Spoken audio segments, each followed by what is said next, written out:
ప్రత్యేకించి ఈ రోజున వర్గీకరణకు సంబంధించి దీనికి మనస్ఫూర్తిగా ఈ స్థాయి దాకా వచ్చింది అంటే ఒకళ్ళు మందకృష్ణ మాదిగ గారు అయితే దాన్ని ముందుకు తీసుకెళ్లిన వ్యక్తి శ్రీ నారా చంద్రబాబు నాయుడు గారు అధ్యక్షుడు.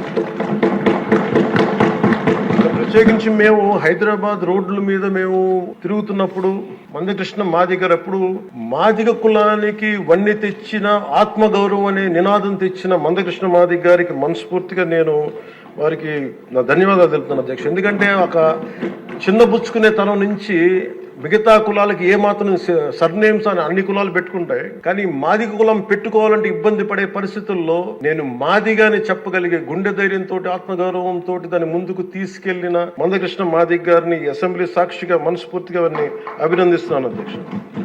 అలాంటి ఆత్మగౌరవ పోరాటాన్ని ముందుకు తీసుకెళ్లి దాన్ని ఆంధ్రప్రదేశ్ ఉమ్మడి రాష్ట్రంలో ప్రవేశపెట్టిన ఘనత, దాన్ని ముందుకు తీసుకెళ్లిన ఘనత శ్రీ నారా చంద్రబాబు నాయుడు గారికి మన గౌరవ ముఖ్యమంత్రి గారికి దక్కుతుంది అధ్యక్ష.